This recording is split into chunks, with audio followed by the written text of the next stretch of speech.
विद्यार्थी मित्रांनो, आज आपण एका नवीन घटकाची आपण चर्चा करणार आहोत। आपल्या कृती प्रश्न पत्रिकेमध्ये जर आपण पाहिलो तर एकूण विभाग 5 आहेत। पहिला विभाग गद्य, दुसरा विभाग पद्य, तिसरा विभाग स्थूल वाचन, चौथा विभाग भाषाभ्यास आणि पाचवा विभाग जो आहे तो लेखन विभाग, असे एकूण 5 विभाग आहेत। त्यातील आपल्याला आज विभाग चौथा जो आहे तो भाषाभ्यास, त्यातील म्हणजे भाषाभ्यास जो असणार आहे तो एकूण 16 मार्कासाठी असणार आहे। त्यापैकी जो असणार आहे तो व्याकरण कृतीवर आधारित आपल्याला प्रश्न विचारले जाणार आहेत। एकूण व्याकरण घटकासाठी 8 मार्कासाठी त्याची विभागणी केलेली आहे। म्हणजे प्रश्न 5वा 8 मार्क आणि आ जो असणार आहे तो 8 मार्क असणार आहे। यामध्ये जर आपण पाहिलो मध्ये आपल्याला एकूण जे 8 मार्क असणार आहेत ते 8 मार्क म्हणजे पहिला विभाग असणार आहे समास, समासला 2 गुण आहेत। त्यानंतर असणार आहे शब्दसिद्धी, यामध्ये शब्दसिद्धीला जर आपण पाहिलो तर 2 गुण असणार आहेत आणि वाक्यप्रचार त्याला गुण असणार आहेत 4 गुण असणार आहेत। 2 2 4 2 2 4 आणि 4 8 असे 8 मार्क आपल्याला मध्ये असणार आहेत आणि आ मध्ये सुद्धा 8 मार्क असणार आहेत। त्यामध्ये लेखन विभागानुसार शुद्ध शब्द लिहा, त्यानंतर वाक्य जो दुसरा असणार आहे भाषाभ्यास, भाषा सौंदर्य, शब्द संपत्ती आणि विराम चिन्हे, असे एकूण 8 मार्कासाठी आ असणार आहे। त्यामध्ये आज आपण प्रश्न क्रमांक 5 जो व्याकरण घटक आहे त्यामधील आपण समास हा घटक आज आपण पाहणार आहोत। इयत्ता 8वीला आपल्याला याची ओळख झालेली आहे। यामध्ये जर आपण पाहिलो तर समास म्हणजे काय, सुरुवातीला कुणाला माहिती आहे काय समास म्हणजे काय? अतिशय सोपा भाग आहे। इयत्ता 8वीला आपण पाहिलेला आहोत, त्यानंतर इयत्ता 10वीला आज आपण तो पाहणार आहोत। आपल्याला परीक्षेला काय समास म्हणजे काय, सामासिक शब्द म्हणजे काय अशी व्याख्या विचारली जाणार नाही। आपल्याला याची जे आपण करणार आहोत सामासिक शब्द विग्रह, त्यासाठी आपल्याला त्यांची व्याख्या पाठ असणं गरजेचं आहे, लक्षात असणं गरजेचं आहे। म्हणून आपण पहिल्यांदा समास म्हणजे काय, अतिशय सोपा भाग आहे। जाता जाता सुद्धा आपण सराव केलो तरी या ठिकाणी आपला सराव जातो, लिहिता येऊ शकतं। तर समास म्हणजे काय, तर आपण आपल्या भाषेमध्ये, आपल्या मराठी भाषेमध्ये जे शब्द असतात ते शब्दांचं आपण काटकसर करतो, जे शब्दांचं आपण काटकसर करतो व सुटसुटीत असे शब्द आपण लिहितो त्या समास असे म्हणतात। आता काय सांगितलं बघा व्याख्येत समासमध्ये, शब्दांची काटकसर करणे। आता शब्दांची काटकसर म्हणजे काय, तर आता उदाहरणार्थ या ठिकाणी आपण पाहिलो तर इथं लिहिला आहे शब्द लोकांना प्रिय असा शब्द लिहिलो, तर या 2 शब्दांचं मिळून आपल्याला काय करायचं, एक शब्द करायचा। आता लोकांना प्रिय म्हणजे काय होणार, एक शब्द काय होणार, या दोन्हींचं मिळून लोकप्रिय, लोकप्रिय हा शब्द तयार झाला। म्हणजे काय केलं आपण, समास म्हणजे काय म्हटलं आपण, शब्दांची काटकसर करणे। जे दिलेले शब्द असतात म्हणजे या शब्दामध्ये 2 शब्द असणार, लोकांना प्रिय या 2 शब्दांचा आपण एक शब्द केलेला आहे, म्हणजे काटकसर केलो। म्हणजेच काय, थोडक्यात शब्दांचं एकीकरण करणे, शब्दांचे एकीकरण करणे म्हणजे दिलेले जे शब्द आहेत त्या लोकांना प्रिय असणारे जे शब्द आहेत त्या शब्दांचं आपण काय केलो, एकीकरण केलो, त्याला आपण शब्द लिहिलाय लोकप्रिय। मग त्या शब्दाला काय म्हणतात, सामासिक शब्द। सामासिक शब्द याचा अर्थ देखील काय होतो की शब्दांचं एकत्रीकरण करणे, त्याला आपण सामासिक शब्द असे आपण या ठिकाणी म्हणतो। मग या घटकावरती आपण आज चर्चा करणार आहोत। आता महत्वाचं यावरून आपण इयत्ता 8वीच्या अभ्यासक्रमावर आधारित आपण समास जे पाहिलेला आहोत त्या समासामध्ये आपल्याला एकूण 4 प्रकार होते, लक्षात आहेत का बघा। आता हे 4 प्रकार जे आहेत ते कशावरून पडतात, तर या समासामध्ये आपल्याला 2 शब्द या ठिकाणी असतात, या शब्दावरूनच समासाचे मुख्य प्रकार आपल्याला पडलेले दिसून येतात। हे लक्षात घ्या. समासाचे एकूण किती प्रकार आहेत? मुख्य 4 आहेत. त्यातील आपण पहिला प्रकार कोणता आहे? लक्षात आहे कोणाच्या? पहिला शब्द कोणता आहे? अव्ययीभाव समास. अव्ययीभाव समास. त्यानंतर दुसरा प्रकार कोणता आहे माहिती आहे? दुसरा तत्पुरुष समास. तत्पुरुष समास. त्यानंतर तिसरा प्रकार कोणता आहे? द्वंद्व समास. द्वंद्व समास. आणि चौथा प्रकार कोणता आहे? बहुव्रीही समास. बहुव्रीही समास. वहीमध्ये लिहून घ्या. बघा, शब्दांवरून या ठिकाणी समासाचे मुख्य प्रकार किती आहेत? 4 प्रकार आहेत. एकूण 4 प्रकार. पहिला आहे अव्ययीभाव समास, दुसरा आहे तत्पुरुष समास, तिसरा आहे द्वंद्व समास आणि चौथा आहे बहुव्रीही समास. असे एकूण आपल्याला 4 प्रकार आहेत. अव्ययीभाव समास, तत्पुरुष समास, द्वंद्व समास आणि बहुव्रीही समास असे एकूण 4 प्रकार आहेत. आता हे इयत्ता 8वीला झालेलं आहे. मग यातील आपल्याला 10वीला 2च प्रकार आहेत. त्याचा आपण अभ्यास करणारच आहोत. तत्पूर्वी हे जे 4 प्रकार आहेत, या 4 प्रकारांचं थोडक्यात पहिल्यांदा आपण व्याख्या आणि उदाहरण पाहूया. आता पहिला आहे अव्ययीभाव समास. अव्ययीभाव समासामध्ये काय असतं महत्वाचं? व्याख्याच काय असणार आहे त्याची? कोणाला माहिती आहे? तर बरोबर आहे.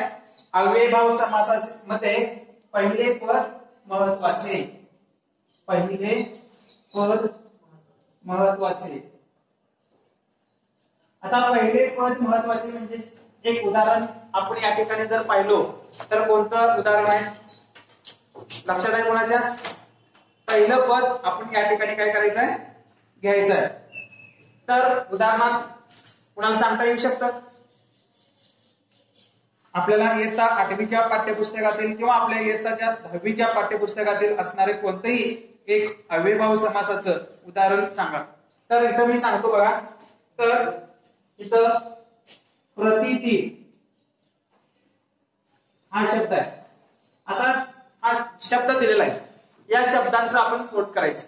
प्रति अधिक दिन म्हणजे 2 झालेला आहे.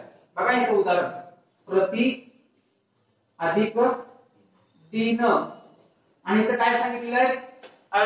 पहिले पद महत्वाचे. अव्ययीभाव समासामध्ये कोणतं पद महत्वाचं आहे? पहिलं पद. आता प्रति अधिक दिन इथं 2 पद दिले आहेत. आता 2 पदातील पहिलं कुठलं शब्द आहे? प्रति. आता समजा इथं प्रतिदिन दिलंय आणि पहिलं पद काढून टाकलं तर नुसतं आपण दिन लिहिलं तर काय होणार आहे? प्रतिदिन दिलंय नुसतं दिन दिलं काही अर्थ होणार नाही. म्हणून यामध्ये पहिलं पद जे असेल त्या पदाला महत्व आहे. म्हणून प्रति म्हणजे काय? प्रत्येक. दिन म्हणजे दिवस म्हणजे प्रत्येक दिवशी असा अर्थ या ठिकाणी घ्यायचा आहे. दुसरं उदाहरण जर आपण घेतलो यथाशक्ती.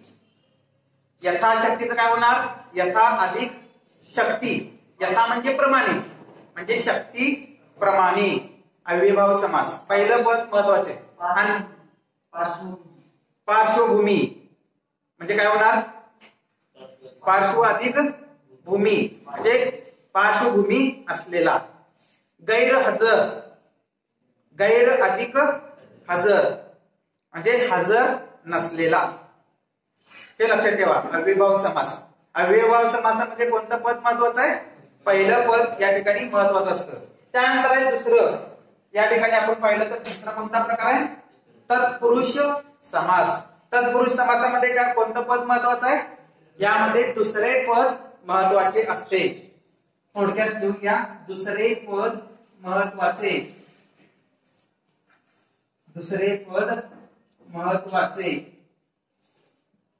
दुसरे पद महत्वाचे. आता दुसरे पद महत्वाचे म्हणजे या ठिकाणी आपण उदाहरण घेतलो तर लक्षात येईल तत्पुरुष समासाचं. तर क्रीडांगण, क्रीडांगणचं काय होणार? आता प्रति अधिक दीर्घ कसं केलो तसं क्रीडांगणचं काय होणार? बरोबर, क्रीडा अधिक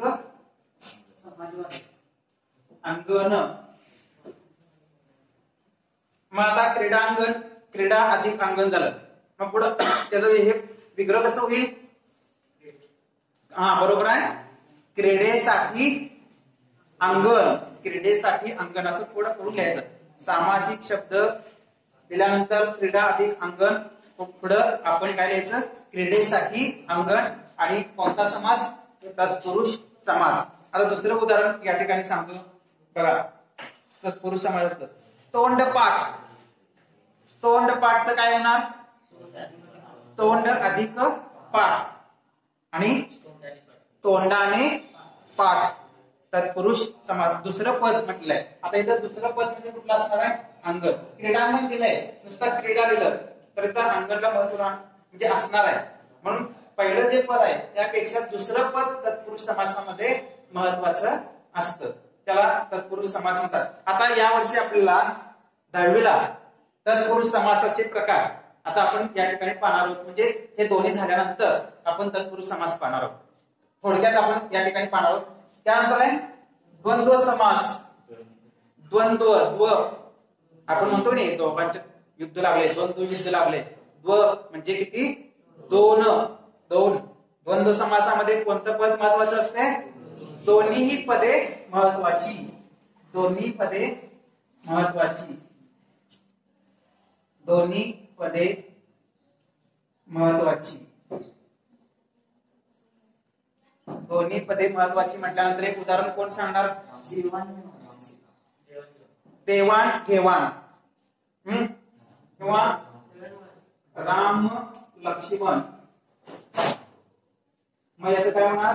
राम अधिक लक्ष्मण. म्हणजे दोन्ही काय आहे? महत्वाचं आहे. राम पण महत्वाचा आहे आणि लक्ष्मण पण महत्वाचा आहे. आई वडील, आई अधिक वडील दोन्ही पण महत्वाचे आहेत. पण कोणता समास येणार? द्वंद्व समास. म्हणजे 10वीला सुद्धा आपल्याला या द्वंद्व समासाचे प्रकार आहेत. एक तत्पुरुष समास आणि द्वंद्व समास, हे दोन्ही प्रकार येतात 10वीला आहेत. आणि बहुव्रीही समास जे आहे ते बहुव्रीही समास 8वीला झालेला आहे, कारण 10वीला आपल्याला ते नाही. तरी सुद्धा आपण थोडक्यात पाहूया. आता बहुव्रीही समासामध्ये काय महत्वाचं आहे? बहुव्रीही समासामध्ये दोन्ही पदे महत्वाची नसून तिसऱ्याच गोष्टीचा बोध होतो. तिसऱ्याच गोष्टीचा बोध होणे किंवा तिसऱ्याच पदाचा बोध होणे. बोध होणे, तिसऱ्याच पदाचा बोध होणे. आता त्यामध्ये कोणतं येणार? आता नीलकंठ हा शब्द दिलेला आहे. नीलकंठ. नीलकंठचं काय होणार? नील अधिक कंठ. नील अधिक कंठ. नीलकंठ काय होणार याचं?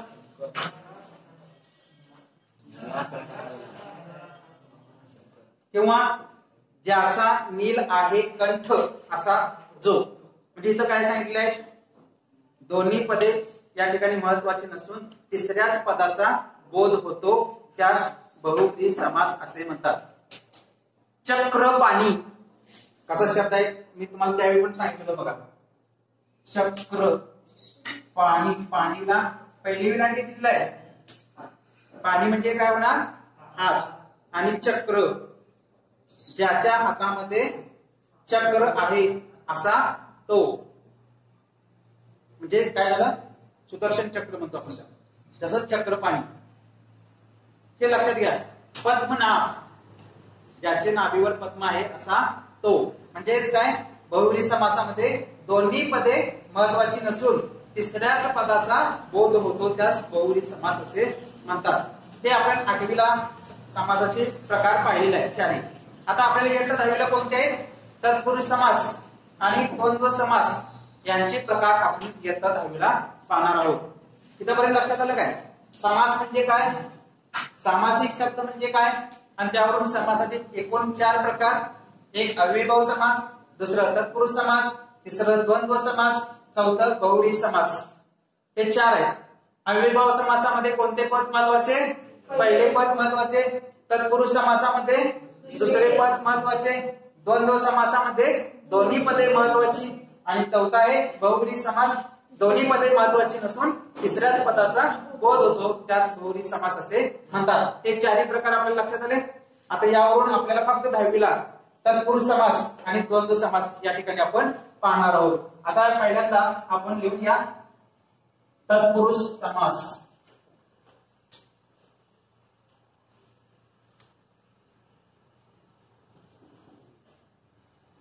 तत्पुरुष समास.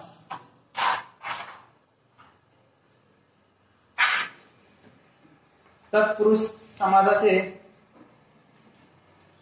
यामध्ये आपल्याला पाहिलेलं आहे दुसरे पद महत्वाचे. आता त्याचे उपप्रकार, तत्पुरुष समासाचे उपप्रकार. तत्पुरुष समासाचे उपप्रकार. तत्पुरुष समास उपप्रकार एकूण 3 आहेत. लिहून घ्या 3 प्रकार. पहिला आहे विभक्ती तत्पुरुष. विभक्ती तत्पुरुष समास. दुसरा आहे कर्मधारय समास. कर्मधारय समास. आणि तिसरा असणार आहे द्विगु समास.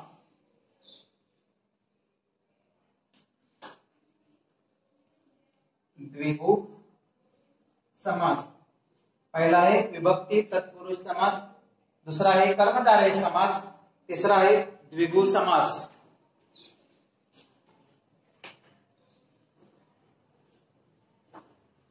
आता त्यामधील पहिला आपण पाहणार आहोत विभक्ती तत्पुरुष समास. याची व्याख्या पहिल्यांदा आपण लिहून घ्या. विभक्ती तत्पुरुष समास. यामध्ये जे शब्दयोगी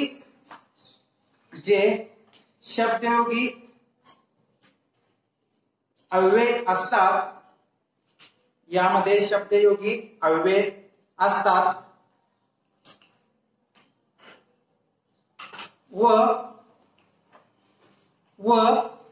ते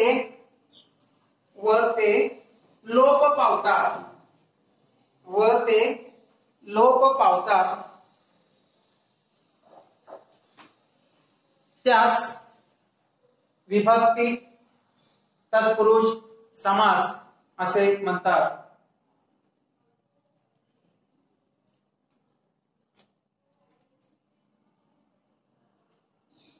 त्यास विभक्ती तत्पुरुष समास असे म्हणतात.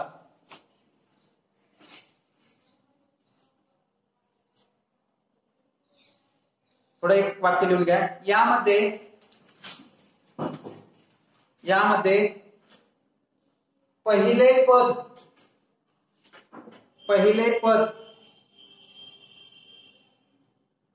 पद नाम किंवा विशेषण असते. नाम किंवा विशेषण असते. नाम किंवा विशेषण असते.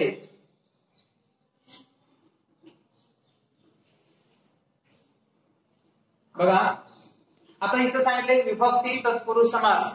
आता विभक्ती जो प्रथमापासून संबोधन पर्यंत तक्ता आपण लक्षात ठेवायचा. थोडक्यात मी या ठिकाणी सांगतो. बघा प्रथमाला विभक्ती काय आहे? कोणतेही विभक्ती नाही. द्वितीयाला स लाते स ला नाते. तृतीया नि ही शी नि ही ई शी. चतुर्थी स लाते स ला नाते. पंचमी ऊन ऊन ऊन ऊन, षष्टी चाची चेच्याची, सप्तमी तई आ, त्यानंतर संबोधन एक वचन नाही अनेक वचन नो. हे यासाठी फक्त आपल्याला पाठ पाहिजे प्रथमापासून संबोधन पर्यंत. आता यामध्ये आणखी एक आहे प्रथमा आणि जो संबोधन असणार आहे. प्रथमा आणि संबोधन यामध्ये विभक्ती तत्पुरुष समास म्हणजे नाही, म्हणजे या विभक्ती तत्पुरुष समासामध्ये प्रथमाचा आणि संबोधनचं तुम्हाला विचारलं जात नाही. यासाठी उदाहरण तुम्हाला सांगतो म्हणजे तुम्हाला लक्षात येईल. आता लिहून घ्या, कला कुशल, कला कुशल. यामध्ये आपण जर पाहिलो कला कुशल तर काय होणार आहे विग्रह, कला अधिक कुशल. आणि त्याचा विग्रह जर आपण करायला गेलो, जसं क्रीडांगण केलो, क्रीडेसाठी अंगण केलो विग्रह, तसं यामध्ये कला कुशलचं काय येणार, कलेत कुशल,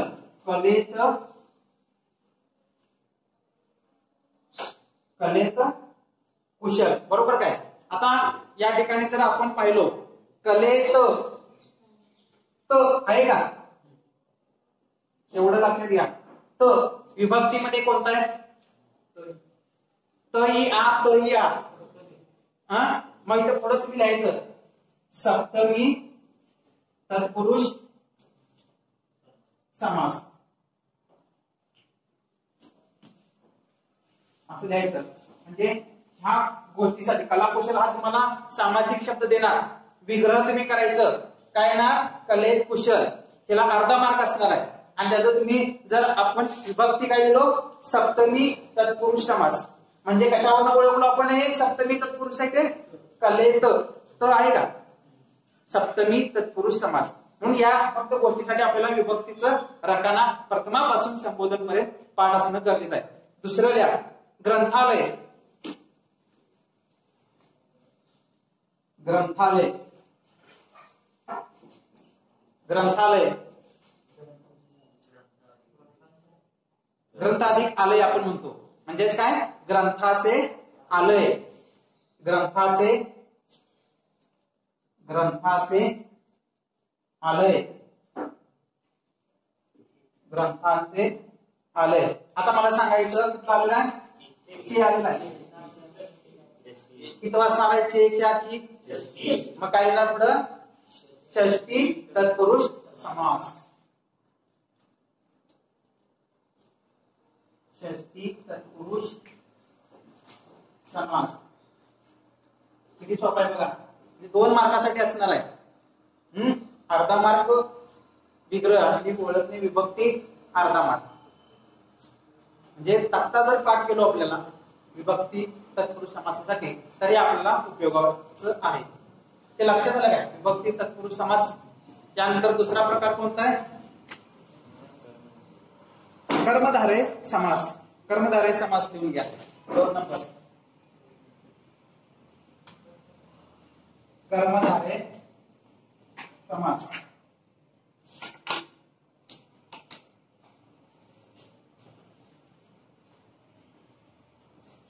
कर्मधारय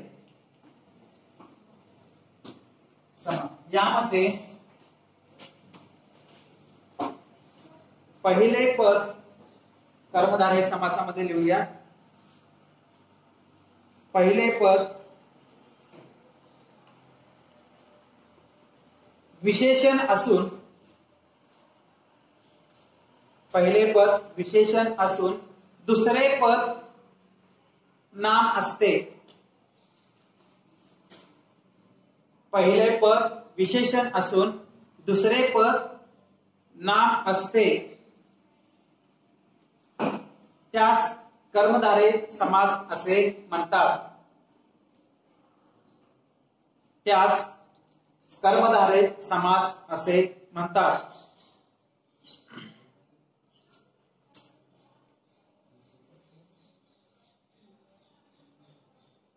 पहिले पद विशेषण असून दुसरे पद नाम असते. लक्षात आलं काय, नाम वर्ण लक्षात ठेवायचं. कर्मधारय समास दुसरे पद काय असणार आहे, नाम, म्हणजे एखाद्या वस्तूचं पदार्थाचं नाव असणार आहे. नीलकमल, नील अधिक कमल, आपण लिहितो. मग त्याचं आपण पुढे काय लिहिणार? निळे कमळ, निळे कमळ असं लिहायचं. म्हणजे नील अधिक कमल,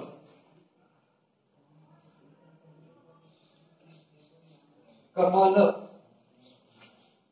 दुसरे पद काय असणार आहे? नाम असणार आहे. दुसरे पद नाम, पहिलं पद विशेषण.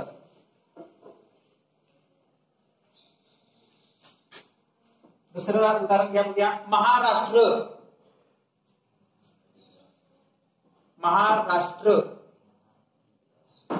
काय होणार? महान अधिक राष्ट्र, आणि महान असे राष्ट्र. राष्ट्र काय झालं? नाम झालं. महान विशेषण, त्याला कर्मधारय समास असे म्हणतात. कर्मधारय समासामध्ये दुसरे पद नाम, पहिले पद विशेषण असते. व्याख्या पाठ कसं करायचं? पदावरनं आपण व्याख्या पाठ करायचं. पहिलं पद दुसरं पद. जसं समासामध्ये अव्ययभाव समास पहिले पद महत्वाचे, तसं आता कर्मधारय समासामध्ये काय असणार आहे?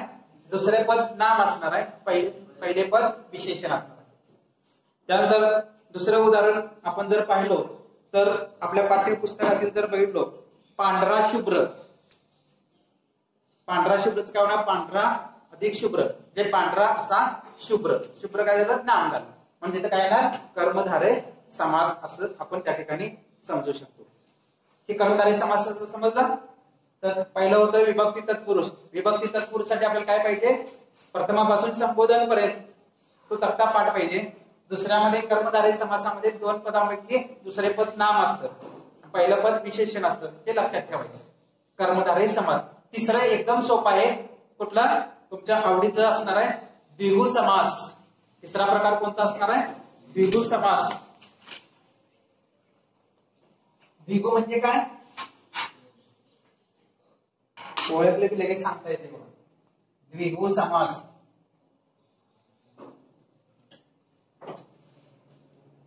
हे परीक्षेला हमखास विचारतात ना, सोपं आहे. द्विगु समास मध्ये काय असणार आहे? पहिले पद संख्या विशेषण. द्विगु समास पहिले पद संख्या विशेषण, पहिले पद संख्या विशेषण असते.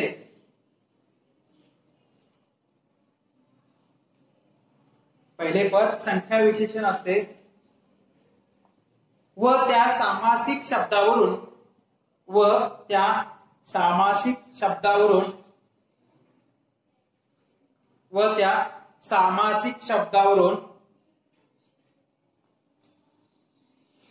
एका समुच्चयाचा अर्थ, एका समुच्चयाचा अर्थ,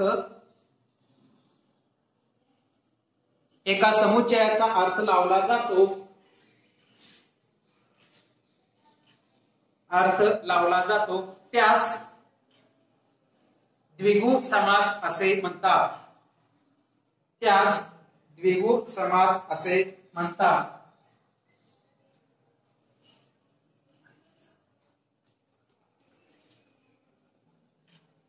त्यास द्विगु समास असे म्हणतात. पहिले पद काय असणार आहे? संख्या. बघा इथे संख्या आहे काय? कोणता आहे? पंचार्थी उदाहरण दिलेलं आहे. पंच म्हणजे पाच. पुढे काय देणार? पंचार्थीचं पाच आरत्यांचा समूह. पाच आरत्यांचा समूह पुढे लिहायचं. पाच आरत्यांचा समूह. आणि पुढे काय देणार? द्विगु समास. द्विगु समास. द्विगु समास म्हणजे काय? संख्यावाचक. पहिलं पद संख्यावाचक असतं. नवरात्र. नऊ रात्रीचा समूह. पुढे काय येणार? द्विगु समास. त्रिभुवन. त्रिभुवन तीन भुवनांचा समूह. त्यानंतर कोणतं उदाहरण येणार? सप्ताह. 7 दिवसांचा समूह. द्विगु समास डोळे झाकून लिहायचं पहिलं पद काय असणार आहे? संख्या असणार आहे. म्हणजे या तत्पुरुष समासाचे एकूण 3 प्रकार आहेत. लक्षात पण कसं ठेवायचं बघा. विभक्ती तत्पुरुष समास प्रथमार्थी संबोधन लक्षात ठेवायचं. हे द्विगु समास तिसरा आहे म्हणजे पहिलं पद संख्या असणार आहे. हे दोन्ही जर तुम्ही पाठ केला की तिसरं जे असणार आहे ते काय असणार आहे? कर्मधारय समास असणार दुसरा प्रकार. असं लक्षात ठेवायचं. तिन्हीपैकी द्विगु समास तर सोपा आहे एकदम. पहिलं पद संख्या असणार म्हणजे तिन्हीपैकी 2 हे करावंच लागत नाही, एवढं सोपं आहे. विभक्ती तत्पुरुष आणि कर्मधारय. विभक्तीमध्ये विभक्ती प्रत्यय तुम्हाला पाठ असायला पाहिजे. हे आपले तत्पुरुष समासाचे 3 प्रकार आहेत. हे लक्षात आलं. तत्पुरुष पहिला प्रकार कोणता? विभक्ती तत्पुरुष समास, दुसरा कर्मधारय समास आणि तिसरा द्विगु समास. असे एकूण तत्पुरुष समासाचे 3 उपप्रकार आहेत. आणि त्यानंतर आता आपल्याला जो मगाशी प्रकार मुख्य प्रकारामध्ये जो तिसरा प्रकार पाहिलो कोणता प्रकार होता? द्वंद्व समास. द्वंद्व समास तो होता की त्याचे आणि पुन्हा काय पडलेले 3 प्रकार पडलेले आहेत. ते लिहून घ्या. तिसरं कोणतं असणार आहे? द्वंद्व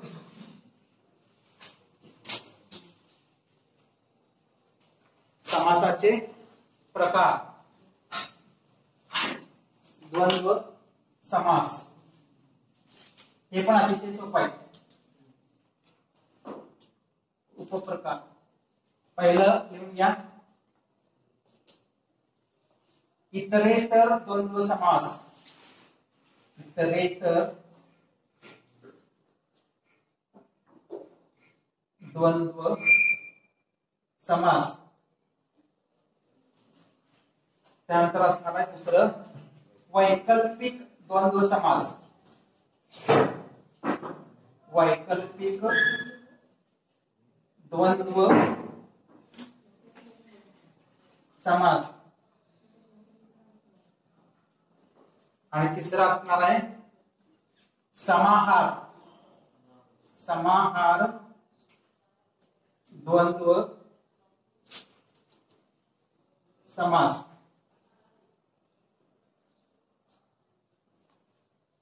द्वंद्व समासाचे 3 उपप्रकार आहेत. इतरेतर द्वंद्व समास, 2 वैकल्पिक द्वंद्व समास, तिसरं समाहार द्वंद्व समास. हे तर सगळ्यात सोपं आहे. कसं हे व्याख्या पण लगेच एका वाक्यात लक्षात येते. पहिलं जर आपण पाहिलं बघा लक्ष दे इकडे. पहिलं जर आपण पाहिलं इतरेतर द्वंद्व समासामध्ये आणि व काय म्हणतो बघा. आणि व या उभयान्वयी अव्ययांचा उपयोग केला जातो. त्यास इतरेतर द्वंद्व समास असे म्हणतात. काय म्हणतो बघा महत्वाचं आहे. उभयान्वयी अव्यय आणि व या 2 उभयान्वयी अव्ययांचा इतरेतर द्वंद्व समासामध्ये उपयोग केला जातो. त्यास आपण इतरेतर द्वंद्व समास असे म्हणतात. लिहून घ्या. इतरेतर द्वंद्व समास. इतरेतर द्वंद्व समास आणि व या उभयान्वयी अव्ययांचा उपयोग यामध्ये केला जातो. त्यास आणि व या उभयान्वयी अव्ययांचा उपयोग केला जातो. त्यास इतरेतर द्वंद्व समास असे म्हणतात.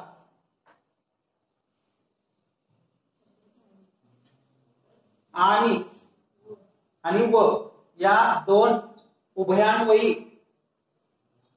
अव्ययांचा उपयोग केला जातो.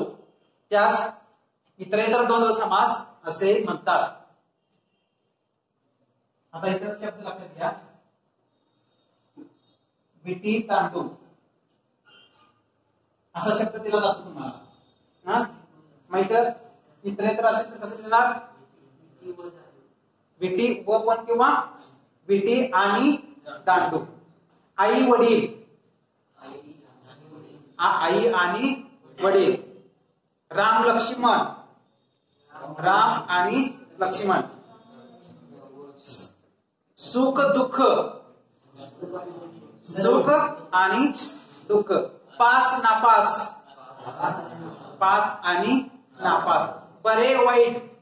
ते ह्याच्यात येणार, दुसऱ्यामध्ये येणार, त्यात येणार नाही. कुठल्या इतरेतर मध्ये येणार नाही. म्हणतात तुम्हाला शब्द सांगितलं, बघूया लक्षात येते काय. लक्षात आलं काय? सुख दुःख, आई वडील, सुंठ साखर. सुंठ साखरचं काय ना, सुंठ आणि साखर इतरेतर मध्ये येणार. फक्त लक्षात काय ठेवायचं, आणि व हे दोन उभयान्वयी अव्ययांचा वापर इतरेतर मध्ये केला जातो. त्यानंतर आहे दुसरं वैकल्पिक. वैकल्पिक विकल्प म्हणतो आपण, लिहून घ्या म्हणजे तुम्हाला लक्षात येतं. किंवा किंवा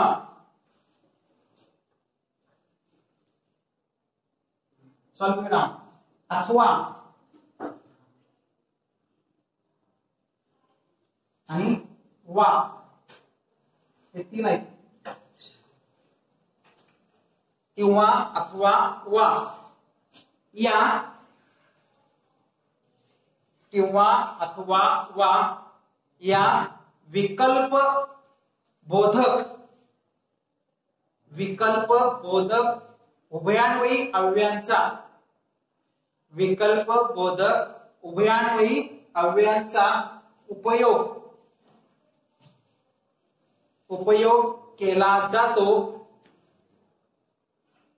त्यास वैकल्पिक द्वंद्व समास असे म्हणतात.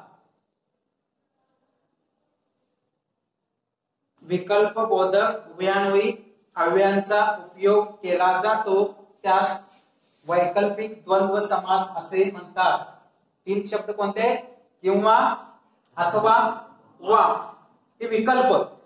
आता विकल्प म्हणजे काय? किंवा म्हणतो बघा आपण, हा किंवा हा प्रश्न विकल्प असतो, दोन्ही पैकी एक सोडवणे. विकल्प म्हणजेच वैकल्पिक. यामध्ये कोणते शब्द आहेत? किंवा अथवा वा. आता उदाहरण लक्षात आपण पाहिलो, मगाशीच आपण आलत बघा, बरे वाईट. बरे वाईटचं काय ना, बरे वाईट,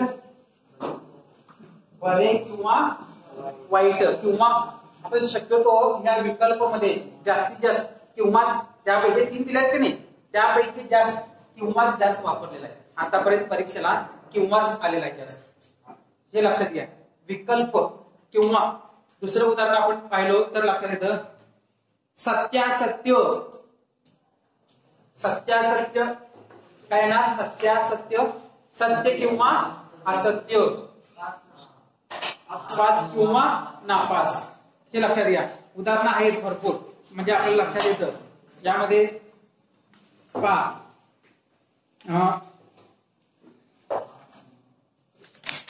वैकल्पिक मध्ये जर आपण पाहिलो तर कमी अधिक काय ना, कमी अधिकचा कमी किंवा अधिक. त्यानंतर आजकाल, आज किंवा काल.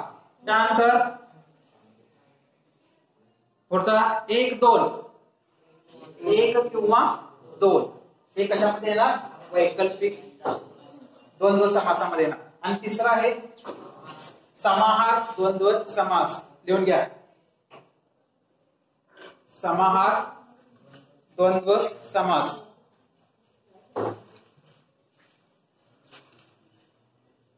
समाहार द्वंद्व समासामध्ये लिहून घ्या, पदांच्या अर्थाशिवाय, पदांच्या अर्थाशिवाय, पदांच्या अर्थाशिवाय त्याच जातीच्या, त्याच जातीच्या,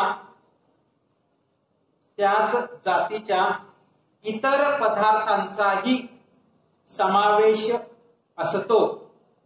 इतर पदार्थांचाही समावेश असतो, त्यास समाहार द्वंद्व समास असे म्हणतात.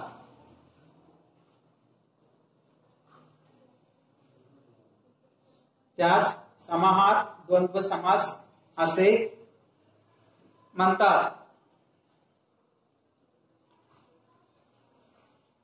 आता उदाहरणार्थ आपण जर पाहिलं, पाला पाचोळा. आता काय सांगितलं? इथं कोणतेही शब्द दिले नाही, इतर जातींचा समावेश होतो. आता इथं बघा पाला पाचोळा, पाला पाचोळा व इतर किंवा वगैरे कसं लिहायचं? पाला स्वल्पविराम पाचोळा वगैरे. म्हणजे फक्त पाला पाचोळा नाही तर त्याबरोबर असणारे जे अनेक घटक आहेत ते घटक सुद्धा काय असणार आहेत त्यामध्ये येणार आहेत.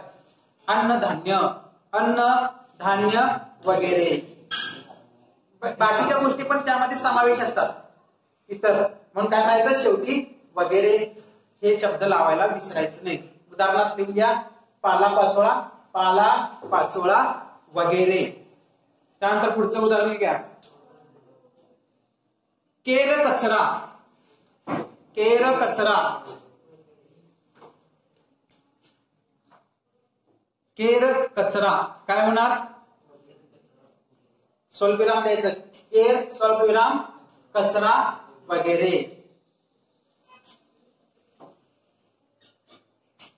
आता हंगाम सुनायला लग्नाचं. लग्न कार्य, लग्न स्वल्पविराम कार्य वगैरे, म्हणजे बाकीच्या पण गोष्टी त्यामध्ये आल्या सगळंच. मध्ये हळद लावणे असू दे, अक्षता टाकणे, मम्मम करणे, सगळ्याच गोष्टी त्यामध्ये आल्या. हे म्हणजे त्यामध्ये सगळ्या गोष्टी समावेश होतात, म्हणून त्याला म्हणायचं समार वगैरे हा शब्द शेवटी घालायचा. त्यानंतर आहे सभा संमेलन, सभा संमेलन, हा बरोबर, सभा स्वल्पविराम संमेलन वगैरे, या सगळ्या गोष्टी आहेत. आता हे द्वंद्व समासाचे एकूण किती प्रकार आहेत? 3 प्रकार आहेत. इतरेतर, वैकल्पिक आणि समाहार. इतरेतर मध्ये आणि व, वैकल्पिक म्हणजे किंवा अथवा आणि वा, आणि समाहार मध्ये काय असणार आहे? तिसऱ्या जातीचा बोध होतो. इथं विकल्प जे आहे की नाही, विकल्प किंवा, हे एवढं लक्षात ठेवायचं. इतरेतर म्हटलं की आणि व, आणि जे राहिलेलं आहे ते असणार आहे समाहार. असे एकूण द्वंद्व समासाचे 3 प्रकार या ठिकाणी आपल्याला आहेत. म्हणजे आपल्याला एकूण 2 गुणांसाठी जे आपण मगाशी प्रकार जे पाहिले त्यामध्ये मगाशी कोणता प्रकार पाहिला आपण या द्वंद्व समासाच्या अगोदर? तत्पुरुष समासाचे 3 प्रकार आणि द्वंद्व समासाचे ते 3 प्रकार. एवढंच आपल्याला येतं 10वीला आहे. आणि गुण किती आहेत? 2 गुण आहेत. 2 पैकी 2 गुण या ठिकाणी पडू शकतात. काही वेळेला कृती प्रश्नपत्रिकेमध्ये रकाना दिलेला असतो. या रकान्यामध्ये आता उदाहरणार्थ पाला स्वल्पविराम पाचोळा वगैरे दिलेला असतात. तुम्ही सामासिक शब्द लिहा म्हणतात, कुठलाही लिहिणार? पाला पाचोळा. आणि त्या पुढे कोणताही ओळखा म्हटलं की समाहार. म्हणजे एक एक गोष्टी दिलेल्या असतात, त्या 2 गोष्टी तुम्ही लिहायच्या आहेत. म्हणजे अर्धा मार्क या गोष्टीसाठी आहे, पाला पाचोळा वगैरे, आणि ओळखण्यासाठी अर्धा मार्क, तिथे 1 मार्क.